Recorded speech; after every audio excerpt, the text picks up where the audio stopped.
¿Qué tal, queridos hermanos? Bienvenidos una vez más para seguir aprendiendo las enseñanzas de nuestro Señor Jesucristo. Pues bien, estamos para analizar el Evangelio, igualmente San Mateo, en este domingo 29 del tiempo ordinario. El tiempo va volando y debemos estar alertas a nuestro Dios. Bien, acuérdense, es capítulo 22, versículos del 15 al 21. Pero vamos a comenzar con el favor de nuestro Dios diciendo, en el nombre del Padre, y del Hijo, y del Espíritu Santo. Amén. Dice, entonces se retiraron los fariseos y celebraron consejos sobre cómo le cogerían en alguna cosa. Enviáronle discípulos suyos con herodianos para decirle, Maestro, sabemos que eres sincero y que con verdad enseñas el camino de Dios sin darte cuidado de nadie y que no tienes acepción de personas. Dinos, pues, tu parecer. ¿Es lícito pagar tributo al César o no? Jesús, conociendo su malicia, dijo, ¿por qué me tentáis, hipócritas? Mostradme la moneda del tributo. Ellos le presentaron un denario. Él les preguntó, ¿de quién es esa imagen y esa inscripción? Le contestaron, del César. Díjoles entonces, pues dad al César lo que es del César y a Dios lo que es de Dios. Queridos hermanos, es un pasaje muy hermoso, lleno de doctrina, de enseñanza, y el cual vamos a ver una parte.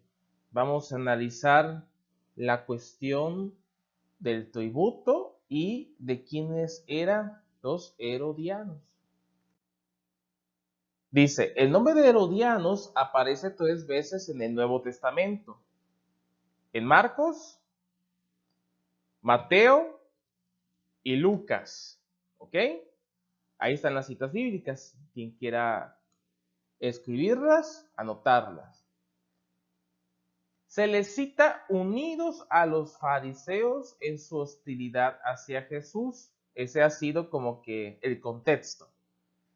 Bien, aparentemente no era ni una secta religiosa ni un partido político, sino un grupo de judíos que apoyaban la dinastía de los Herodes y por lo mismo el gobierno romano.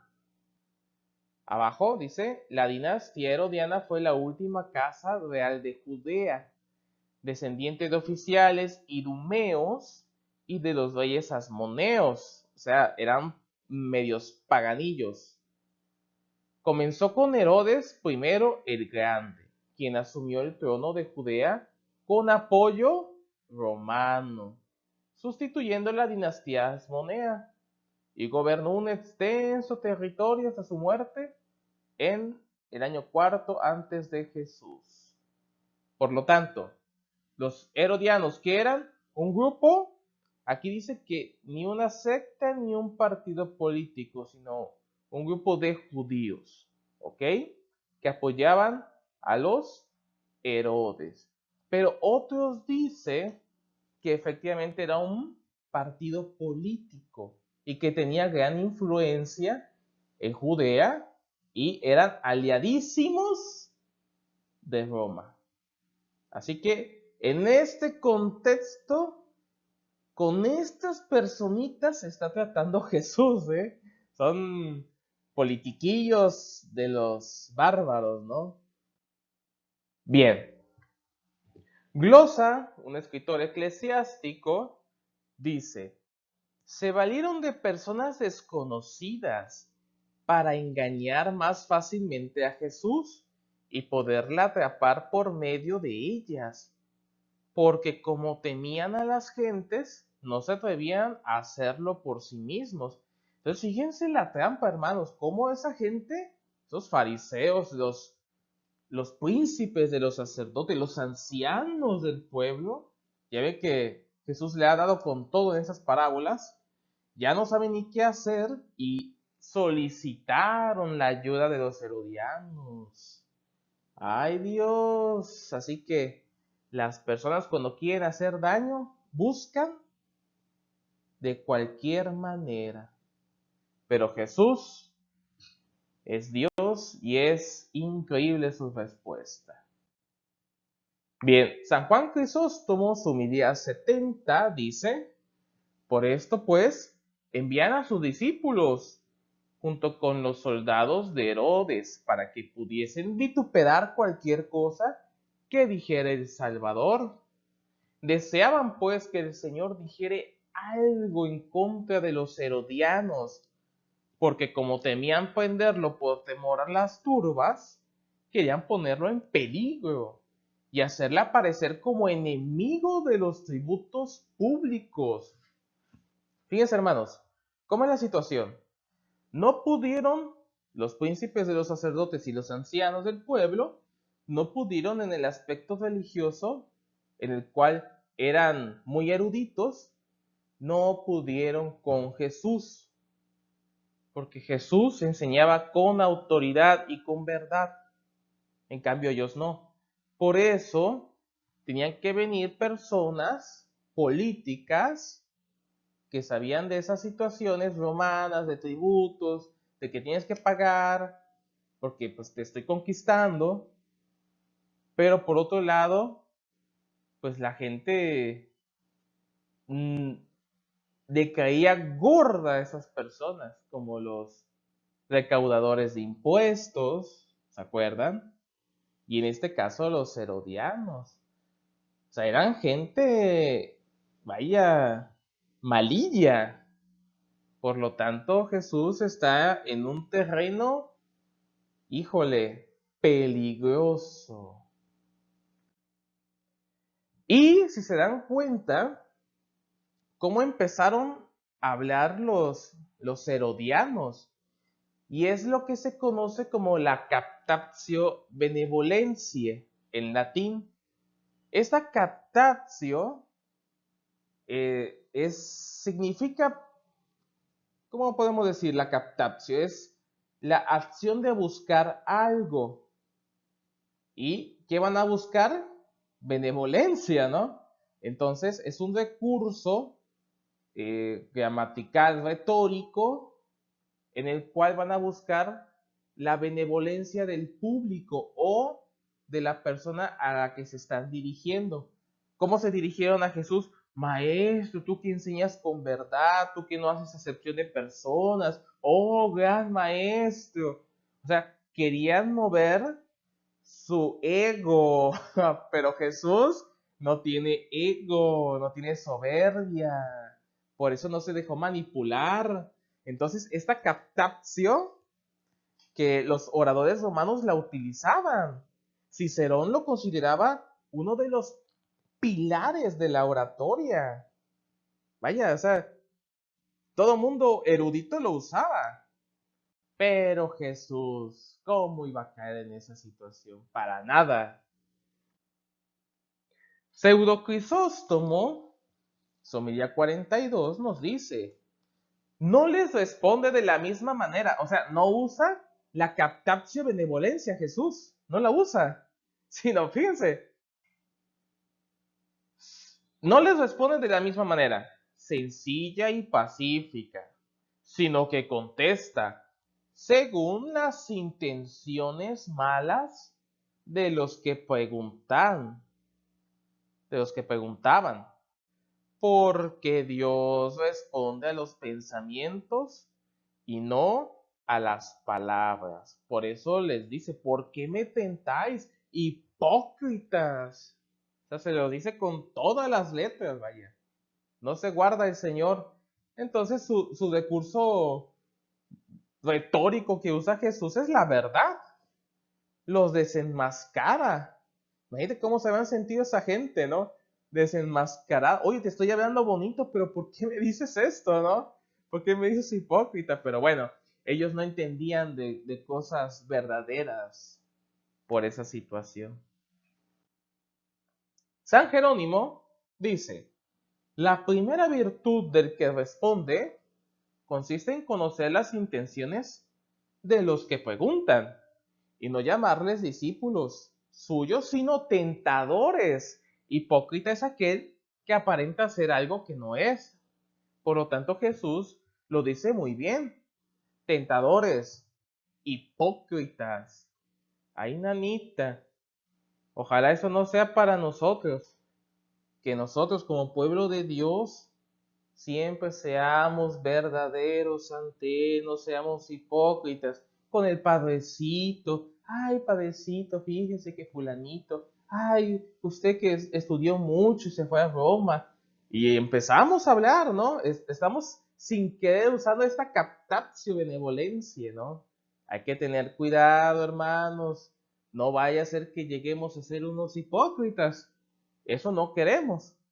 Queremos actuar como nuestro Maestro Jesús, con verdad y justicia. San Hilario nos dice, conviene por lo tanto que nosotros le paguemos lo que le debemos, esto es el cuerpo, el alma y la voluntad. La moneda del César está hecha en el oro, en este caso era de plata. En donde se encuentra grabada su imagen, la moneda de Dios es el hombre. Por lo tanto, queridos hermanos, nosotros somos la imagen de Dios. ¿En qué consiste que somos imagen de Dios? No en que seamos espíritu puro, porque Dios es espíritu puro, sino en qué, en cuánto somos tú y yo imágenes. En que somos seres inteligentes, somos seres con libertad y voluntad. En eso nos asemejamos al mismísimo Dios que nos otorgó esa imagen. ¿Sale? Muy bien. También podemos entender este pasaje en sentido moral, porque debemos dar al cuerpo algunas cosas como lo necesario, como tributo al César. Pero todo lo que está conforme con la naturaleza de las almas, esto es, lo que afecta a la virtud, debemos ofrecerlo al Señor. Por lo tanto, queridos hermanos, lo del César es la cuestión cotidiana de la vida, que debemos trabajar, debemos esforzarnos, tener un trabajo digno, estable, para mantener a la familia. Por otro lado, debemos esforzarnos en eso cotidiano para que realcemos la virtud que Dios nos da a través de los sacramentos. Muy bien. El príncipe de este mundo, es decir, el diablo, representa al César. No podemos, por lo tanto, dar a Dios lo que es de Dios hasta que hayamos pagado al príncipe lo que es suyo. Esto es, hasta que hayamos dejado toda su malicia. Así que, hermanos, ¿en qué consiste esto? ¿Qué quiere decir? Que pues tenemos pensamientos, tenemos actitudes nefastas. Somos gente que pudiéramos ser hipócritas. Si no lo eres, qué bueno, pero si lo eres, ten cuidado. Así que hermanos, debemos dejar nuestra malicia, nuestra mentalidad herodiana, nuestro fariseísmo, para acercarnos más a Jesús, ser imagen de Él, y no la del César, no la de este mundo. Hay que tener cuidado, hermanos.